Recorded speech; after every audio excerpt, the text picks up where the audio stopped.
હું ભલા આદમી બધો મોન છે, બધા મોનવાની ભક્તિ નથી, જાણવાની છે બાપ, અનુભવવાની ભક્તિ. ભગવાન એ અનુભવ ને પારખનો વિષય છે બાપ, મોની લેવાનો નથી. બૈરું મોની લઈએ એ સંસાર આપણો ના ચલાવો બાપ. કોક હિરોઈન નો ફોટો આમ મળ્યો હોય ને આપણે ઘરવાળી મોની લઈએ, કાંઈ રહ્યા મારા ઘરવાળો તે રોટલા કર્યા લગેરાય. મોનવાની નથી, મોણી લેવાની છે બાપ. હા, મહાપુરુષો કે મોણી લઈએ એ આપણું કાર જ સારા, બાકી મોની મોની તો આખી જિંદગી તૂટી જાય ને તો એ ઠરવાનું આવે એવું નથી બાપ. સત્સંગ મહાપુરુષ કે ઠરવાની વાત છે ભાઈ હો. સત્સંગ ભક્તિ એટલે કોઈ ગાવાનો વિષય નથી, બોલવાનો વિષય નથી, આવી હોભળીને મજા કરવાનો વિષય નથી બાપ હો. આ તો સોભળીને શબ્દ જે અંતરમાં ઉતારીને એટલો ઉભો થઈ જાય ને એ ના કોમનું વાત છે બાપ. દવાખાના જો એટલે રોગ ના મટી જાય બાપ. તને ડોક્ટરને બતાવો એટલે રોગ ના મટે, પણ ડોક્ટરે જે નિદાન કર્યું એ પ્રમાણે દવા આપી હોય, દવા લ્યો ને એની છરી પાડો, રોગ તાણ મટે બાપ. દાદો બચારા બીમાર થઈ ગયેલા, તે બા બચારા સમજુ હતો, થોડો વિવેકી હતો, તે દાદાને ગરમ ગરમ બની આલ અને જાતે ખવડાવ. દાદાને લખવાની થોડી અસર થઈ ગઈ, તે બા બચારો જાતે મોઢામાં કોળીઓ મેલ્યા. તો એ દાદુ થોડી વાર રહીને આવું બોલ્યા જ. એટલે બાકી કે બરી હું તો મને આટલી સેવા કરું છું, ગરમ ગરમ બનાવી આલું છું, ગરમ ગરમ મોઢામાં કોળીઓ મેલ્યા, તો તમને હે ના થાય છે. એ દાદો કી તું બનાવી આલે ગરમ, સાચી વાત, તું કોળીઓ હે મોઢામાં મેલ્યા સાચી વાત, પણ ઉતારા છે તારો ભાગી આમાં ઉતારવામાં કાઠું પડે છે. આમાં શું કરીએ? નકા ગરમ ગરમ હું બની આલું છું, ગરમ ગરમ આમ હું ઢામે મેલું છું, ભરત પણ ઉતારું તો જાતે પર કામ તો હે કરવું બાપ. એમ ભાઈ આપણે જ પોતે આપણા જાતે જ આપણા વ્યવહારમાં આવવું પડે બાપ, આપણા વર્તમાનમાં ઉતારવું પડે, તો જ આ અસર થાય. નકર કજીએ અસર આવું તો ભલે હોભળો આજનો દારો મજા આવી જાય કે ખરે મજા આવી, પણ એ મજા નથી બાપ. મજા હોભળવામાં જો આટલી મજા આવતી હોય તો ઈકન રહી તો જુઓ, એ કેટલો આનંદ છે બાપ, એ ખબર પડશે બાપ. જે પુરુષોએ ભક્તિ કરી છે બાપ, એ મહાપુરુષો કે આવી આપણા જેમ પાખંડની નથી કરી ભાઈ. આપણે તો બધું જે આદર્યું છે બધું પાખંડ. જૂઠા દેવને મનાવે આ દુનિયા, જૂઠા દેવને મનાવે, મનાદી તારો મોયલો દેવના સુજે, આ દુનિયા જૂઠા દેવને મનાવે. કે પથરાનો અનમન કદી લંકા ના જલાવ બાપ, પણ કે હાચો અનમન ના હુજે, આ દુનિયા જૂઠા દેવને મનાવે બાપ. જે પુરુષોએ ભક્તિ કરી છે બાપ, એ પ્રગટ પુરુષોના શરણે જઈને કરી છે ભાઈ હો. આપણી જેમ ઊંઠ માર્યો નથી કર્યું બાપ. આજે આટલું ભાઈ શિક્ષણ પ્રાપ્ત કર્યું છે, આટલી બધી નોકરી ધંધા આ બધું. અરે હું ઘણી વખત જોઉં છું બાપ, ઘણાના ઘર આગળ ગોળોની નારો લગાયેલી છે. તમારા શહેરમાં હે એવું હોય ભરતભાઈ? હોય ઘર આગળ બાયણે ઘોડાની નાર લગાવેલી છે. મેં 2-3 જણાના પ્રશ્ન કર્યો કે ભાઈ આ ઘોડાની નાર લગાવવાથી શું થાય? એટલે ગણા કે બાપુ લક્ષ્મી આવે. શું આવે? લક્ષ્મી આવે. અને લોકો બૈસ ભક્તિ ભગવાન હેના પાછળ પડ્યા છે? લક્ષ્મી માટે. લક્ષ્મી પ્રાપ્ત કરવી છે. એટલે આ લક્ષ્મી કોઈ દાડો ના ધણી વગર ના આવે. આપણા લક્ષ્મી લેવી છે, પણ એનો ઘરવાળો જે નારાયણ છે ને એ જોઈતો. એટલે ત્યાં નારાયણ વગર કોઈ દાડી ના ઘરવાળી આવે?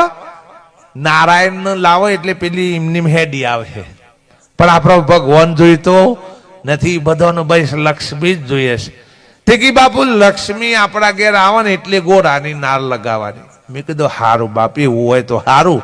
મેં કીધું જે ગરીબો સીવાના ઘર આગળ મારા ખર્ચે ચોટાડી દો. મારી બાજુ પોટલ્યો આવું, તમારા આ બાજુ કહો તો બાટલ્યો હશે. જે આઈટમ ઉકેરામાં હતી એ રીએમાં ફ્રીજોમાં પેઠી છે. શૌકારો નાઈકન વિચારજો લ્યા. ચોજો ધર્મ, ચોજો ભક્તિ, ચોજી આપણી શૌકારીપણાનું હે अब तो जो कोई રીઝન અડી જાય તો સોટા લેતા હતા, આમ તો ચો જઈને ખોસો એ ભોન રાખતા નહીં, ઠીબરો ચાટવાના ધંધા જ રહ્યા છે. હા, બુફેમાં નોટલોમાં પૂછો છો ચીવી નાતવારોએ બનાવ્યું છે, ઓગરીઓ ચાટ ચાટ કરો છો કે સરસ. અને ઓયકને જો કોઈ રીઝન ભાઈ હોય તો કે ના તારા કી મારા ભેગું ના આવવાનું કી હો કી અમારા કુટુંબમાં સમાજમાં કે પેલું એ થાય તમારે કી મારા મંદિરમાં આવવાનું નહીં. આ પેલા મંદિર વાળા ભગવાને કીધું શકો ના આવવા દેતા તો હે વાદન ધા દ્રેસ. પણ અમુક ઘણું જીવ છે રાગ રાગ રાગ રાગ કરતું. ચંકા મુહુ છે, સૂર્યોની સંખ્યા ઓછી છે અને લઠ્ઠોની વધાર છે, એટલે કન્યાઓ મળતી નહીં, એટલે ગમે ત્યાંથી ઉઠે ઉઠે લાવી પડશે. ઈ કન નાતે જોતા નહીં કે જાતે જોતા નથી. એ બધું આમ પોહાવા માંડ્યું છે. અને સમય પ્રમાણે બરોબર છે બાપ, સમય પ્રમાણે નહીં વર્તો તો મહાપુરુષો કી મેળ આવશે નહીં બાપ. એટલે આ કોક લગ્ન પ્રસંગ હોય એટલે મુહૂર્ત જોવડાઈએ, ચોઘડીઓ જોવડાઈએ. એના માટે કે લગ્ન પ્રસંગ સુખ શાંતિથી પત, વિઘ્ન આવે નહીં. આટલો મુહૂર્ત જોયો હોય, ચોઘડીઓ જોયો હોય અને સમૂહ લગ્ન આદર્યું હોય, 100 જણનો લગ્ન થયું માં તો 100 મહિનામાં તો 50 તો છૂટા શેરા વાળો થાય છે. એટલે મુહૂર્ત જોયું તું, ચોઘડીઓ જોયો તો તને શું હલારા થયા? એક જ મુહૂર્ત, એક જ ચોઘડીઓ, એ બધો પૈણ્યો હતો, તને 50 તો એક્સપાયર ડેટ થઈ ગઈ બધી. મુહૂર્ત ચોઘડીઓ જોઈને જ્યાં હોય તો ખટારા જોન ના ઊંધા પડી જાય છે. તને મુહૂર્ત છો જ્યું પાછા અર્ધા તો કી બો મણા મહામા નહીં ને એટલે કે મુહૂર્ત જોતા નહીં. એટલે આ રામચંદ્ર વખતે વશિષ્ઠ ગુરુ વિશ્વામિત્ર આવા હતા અને એ બધોય નક્કી કર્યું કે હવારે આટલા વાગે રામનો રાજ્યાભિષેક કરવો અને ગાદીએ બેહારવું. આ બધું જ મુહૂર્ત જોઈને નક્કી કર્યું તો એ હવારે રામનો શું આવ્યો? તને આ જોવામાં નતું આવ્યું? આગળ આ બધા જેસી જેવાળા કે મેં આમાં મને 3 કાર્ડની ખબર પડે. 20મી જાન્યુઆરી ભૂકંપ થયો, બધા ડટોને ચેમ કાંટો ના આયા કોઈને? એકી ઝાટકા બધા જાય હે ભગવાને ડટાણે અને બધા ડટોણે બાપ. આ મંદિરો એ પડી ગયો, મૂર્તિઓ એમાં ડટાઈ ગઈ બાપ ને બધા એમાં હલવાણ્યા હે એમાં કાઢ્યા કોને? પેલા તો ભગવાન ને કઢાય, માણસ ને કઢાય ભાઈ. ભરતભાઈ બોલો ના. આમ તો હોગી કે બાપુ પેલા ભગવાન ને કાઢવા પડે, પણ પેલા સૈનિકો બધા આવી અને બાપ કોને કાઢ્યા? માણસો ને કાઢ્યા. જે જીવતા હતા, મરી ગયેલા કે જે હતા એ બધાને માણસો નો બહાર કાઢ્યા. ચમ પેલો ને બધા, પેલો તો JCB થી એક ઢગલો કરી દીધો. જેમ કઈ રહે તો બીજા મળી એવા છે. આ મન ભલે ભાગી ગયા પણ બીજા પણ આ મન મળ્યો નથી બાપ. તોની કિંમત છે ભલા આદમી. આ શું તો પેલા છે, આ નહીં તો એકે કોમમાં આવ્યો નથી બાપ. આ તમારું આખું આ ખોડલધામ સોસાયટી 4 ધામની જાત્રાએ જતી રહે અને એકન પેલા સિક્યુરિટી ના રાખો તો દશા હું આવ. આ ઘણા ઘણા મંદિરોમાં ભગવાનની ચોદીની ઓખીઓ કાઢી જાય છે, મુગટ લઈ જાય છે, કોક કોકના કોક લે. એટલે તલવાર આલી છે, ગદે આલી છે, તને શું કરો તમે બધા? ચોરોની ખબર પડી છે કે અલીવા તો ઓન ગમના પરની જઈને લોબા થઈ જાય કે બાપા દયા કરજે. તારા બાપા નમકલે તે કોક કરે દયા તો. પેલું તો પ્રતીક મૂક્યું છે બાપ. મહાપુરુષો જે થઈ ગયા, રામ, કૃષ્ણ, ઈસુ, મોહમ્મદ, મહાવીર, જે પુરુષો આ શરીર લઈને જે દાડા આયા હતા અને ઉત્તમ કરણી કરીને જે દાડા આવીને આ કાર્ય કરીને જ્યાં બાપ એમના યાદ રૂપે પ્રતીક મૂક્યા કે બાપ આ મહાપુરુષો આવું આવું કાર્ય કરીને જ્યાં. ગોધી બાપુએ આપણા દેશને આઝાદી અલાઈ 200 વર્ષની ગુલામીમાંથી મુક્ત કરાયા બાપ વગર હથિયારે. હું તો કઉ છું રામ ને કૃષ્ણ કરતાથી ગોધીજીનો હોદ્દો ઊંચો કહેવાય કે જેને વગર હથિયારે 200 વર્ષની ગુલામીમાંથી આપણને મુક્ત કરાયા બાપ. તો એવા પુરુષોની યાદી માટે એમનો પુતળો મૂક્યો કે એમના ફોટા પેલા એ કરે બાપ કાવા પુરુષ આપણી આવનારી પેઢી પૂછે કે આ દાદો કોણ છે તો આપણે તરત કે બાપ આ પુરુષે આપણા દેશને આઝાદી લાવી દીધી. પણ આજે દેશમાં હાલ હારો થયો છે ઈકન બોડો ના કુટે ગોધી બાપુ આમ લાકડી લઈને હેડો ના હેડ એ રાય. અમે એમાંથી પ્રેરણા લેવાની કે એ બાપુ જેવા કોક તૈયાર થો એમ ના વિચારો તમારા જીવનમાં ઉતારી અને આમાંથી કોક ગોધી તૈયાર થાય તો કોક દેશમાં કોક કરી શકે બાકી ના આગળ બોડો કુટો કામ નારિયોલ વધેરી અને તમે આગળ હેડો અમે મેળાવે હો નથી બાપ. મહાપુરુષો કે એ પ્રેરણા મૂર્તિ કહેવાય. પણ આપણે ઈકન જઈને નોંધા પડ્યા છીએ બાપ એ કે દયા કરો અમન કોક આલો બાપ. મહાપુરુષ કે બાપ એમાંથી કઈક વિચારો લેવાના છે. એ પુરુષોએ કષ્ટ વેઠ્યું હતું એવું તમારા જીવનમાં કષ્ટ આવે તો વેઠો બાપ પણ ભીખ માગો નથી. લાચારી શા માટે બતાવો છો? પરમાત્મા એનું સ્વરૂપ આલ્યું છે બાપ, એનું સાધન આલ્યું છે. ઘણા કે ટચલી ઓગળી ઉપર ગોવર્ધન ભગવાને ઊંચો કર્યો તો અરે આ વિમાન હજારો માણસો લઈને જાય છે ટચલી ઓગળી એને કશું નહીં છૂટું સમ ઉપર ને હેત તું આ નહીં ને દાદા ટર્યા પણ ના તમને ખબર પડે લ્યો. અને મન આખો કી પર્વત લાયો તો આ પર્વત આખો ઉપર થઈને જાય છે હોય કને તમારે તો અમદાવાદમાં હેડમ હેડ કરે છે જુઓ કને આખું ને ઊભું કર્યું તરત ના ઉપર એટલી નિષ્ઠા. અલે આપણે હમણાં હોય ચોક ડટોણ્યા હોય ડટોણીએ દબાઈ જઈએ મરવાની તૈયારી હોય તો હવ ના ભગવાનને યાદ કરીએ આપણે બધા જેનું માનતો હોય એને યાદ કરે. રોમાપીરનું માનતો હોય તો રોમાપીરને યાદ કરે ને રોમનું માનતો હોય તો રોમને યાદ કરે ને મનનું માનતો હોય તો મનને યાદ કરે. પણ આવા તો કોણ બચાવા? આ મનુષ્ય જ કે મનુષ્ય બચાવવા ઓમાંથી એક ભાઈ આવીને આપણને બચાવ તો એ મોત મન મન દેખાય ખરા બાપ આ જન મનનું સ્વરૂપ છે એવું લાગે. આપણે તો નક્કી કરી પૂછના વાળો આવે તો જ ખરો. એટલે પૂછના વગરનો હોય તો ના ચાલે. પણ આ લઠ્ઠું પહેરી ગયું છે પેલા ફોટામાં જોઈને કે પૂછરા વાળો હોય તો જ મન એટલે એને ગહાઈ ગયું આમ નીકળી ગયું પેલો ઠાઠ તને બચાયો છે એ મન કીધું એ વખત પગે પડી જાય બાપ તું જ મનનું સ્વરૂપ છે તું જ રોમનું સ્વરૂપ છે બાપ. પણ લ્યો એ નહીં થાય આપણને એ વખત એ ઓળખોણ થશે નહીં બાપ. મહાપુરુષ કહેતા પરમાત્માનું ઓળખવાની દ્રષ્ટિ નથી આપણે.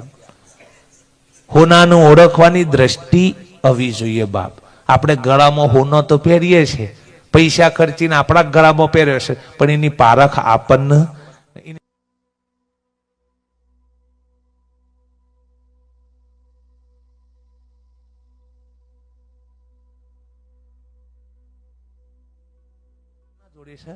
સોની જોડે પડી છે બાપ. એમ આ માલિકની આ પરમાત્માની ઓળખોણ કોઈ મહાપુરુષો પાસેથી પ્રાપ્ત થાય એમ તૈણ કારમોએ થાય એવી નથી બાપ. અને જો સુધી એ પરમાત્માને પારખવાની દ્રષ્ટિ નહીં મળે ને ત્યાં સુધી ભગવાન તમારા ઘેર આવીને બેસે ને તો એ ગમ પડે એવી આખી જિંદગી ઘંટડીઓ જેની ખખરાવો છો ને જેના દીવા પર હશે તમારા પાહન આવીને બે હતો ભરતભાઈ શું કરીએ આમ થેલી મેલ લે કે હખણો રનું આમ પેલ બાજા અલ્યા તું જેની ઘંટડી ખખડાવી છે રહ્યો આવ્યો છે પણ ઓળખાતો નથી.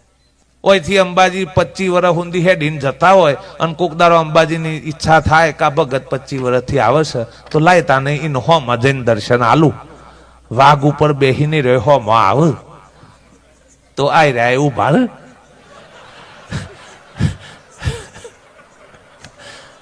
અરે તું જેને પેલી એ કરે છે એ રહ્યા હશે બાપ પગે તો લાગ પણ ઉભાર ખરાઈ કે ના ઉભો રહે અવરી પૂઠે ઘેર બાપ. તારે બીજું રૂપ લઈને આવે તો એ આપણે એને ઓળખી શકીએ એવા નથી બાપ. ચમ કે દ્રષ્ટિ નથી બાપ. મીરાએ એટલે કીધું મીરા જયારે મૂર્તિ પૂજા કરતી મૂર્તિમાં ગિરધર ગોપાલ જોતી પણ જયારે સંત રોહિદાસ મળ્યા અને મીરાને જયારે નક્કી કરે કે મીરા પરમાત્મા મૂર્તિમાં નહીં પણ આ ઘટો ઘટની અંદર પરમાત્માનું સ્વરૂપ પ્રગટ છે બાપ. તાણે મીરા બોલી કે હું તો જન્મની ઓધડી મારા સદગુરુએ આપી ઓખ ખોલીને મેં જોયું તો આ ઘટો ઘટમાં મારો સુંદર શ્યામ આ ઘટો ઘટમાં મારો શ્યામ પરમાત્મા પ્રગટ છે બાપ. પણ આપણને એ પરમાત્માની પતિત થતી ઓમાં દોષ દેખાય છે, અવગુણો દેખાય છે, ચોબડું દેખાય છે, અને જ્યાં સુધી ચોબડાની દ્રષ્ટિ છે ત્યાં સુધી પરમાત્માની પારખ થાય એવી નથી બાપ. ચામ દ્રષ્ટિ દૂર થાય તો પરમાત્માની દ્રષ્ટિ પ્રગટ થાય બાપ. હોનું તો માટીમાં જ હતું અને માટીમાં માટી જેવું જ છે.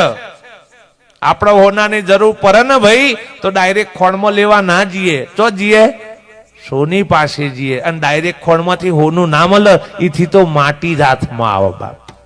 એમ ડાયરેક્ટ આ ચોબડાની દ્રષ્ટિથી જોઈએ તો ચોબડું જ દેખાય, પણ જો કોઈ મહાપુરુષ સત્પુરુષ સદગુણની દ્રષ્ટિથી જોઈએ તો આજ પરમાત્માનું સ્વરૂપ છે બાપ, બીજું કોઈ છે નહીં. અમારા સદગુરુ તો એમ કહેતા બેટા આજ પરમાત્માનું અખિલ બ્રહ્માંડમાં આજ પરમાત્માનું પ્રગટ સ્વરૂપ છે. ઓનાથી બીજો તૈન કાળમાં ભગવાન આવ્યો નથી, આવવાનો નથી. રામ કૃષ્ણ જે થઈ ગયા એ આજ દેહે થઈ ગયા, બીજા કોઈ શરીરે થયા નથી. અને કોઈ આભલામાંથી આઈને ટપકે નથી. આજ માની કુંખે જે અવતર્યા છે એ આજ માની કુંખે અવતર્યા છે બાપ. અને એટલે આપણે ગઈએ છે બાપ, નારી તું નારાયણી, નારી તું નારાયણી છે રત્નોની ખાણ. રત્નની ખાણ છે, જેને આવા રત્નો વીર પુરુષો જન્મ્યા છે બાપ. આ નારીએ હો, બીજી કોઈએ નહીં ભાઈ હો. આજ નારી આ જગતની સૃષ્ટિની સર્જનહાર છે બાપ, પણ આપણને ખબર નથી. આપણે તો છોકરો આવ્યો ને તો કે રોમાપીનની દયાથી આવ્યો છે. રોમાપીનની દયાથી આવ્યો હોય તો એના સર્ટિફિકેટમાં રોમાપીનનું નામ લખાય. તાને હું કઈ ના ડોહાન લખાવું છે તાન. આદરી બારો વાટ આદરી છે બાપ. તાન એ પાછો ઓગરી પકડીને લઈ જાવ કે જો માતાજીની દયાથી તું આવ્યો છે. એટલે ઓતરો તારો ચીરોણ્યો છે બાપ, દુઃખ તી વેઠ્યું છે, 9 મહિના તી ભાર ઊંચો કઈને પીલ્યો કરી છે, બારોબાર હું કા નોમ દી છે. એમ કે ને છોકરાને એમ શીખવાડ બાપ, મારું કાળજુ કાપીને તું આવ્યો બાપ, મારું લોહી પીને તને મોટો કર્યો છે બાપ. આવું શીખવાડ્યું હોત તો એ છોકરા સેવા કર બાપ, સેવા કર મા બાપની. અને આ જગતમાં મોટામાં મોટ ભગવાન ના જોયા તો કોઈ નહીં, અને જોવાયા નહીં. તમારી માન બાપાને રોજ જોવો ને એટલે ભગવાન જોયા બરોબર છે, પણ માન બાપામાં તો બીજું દેખાય છે કે આ ડોહો હવાના પોળમાં આવવાનું મોઢું લ્યો.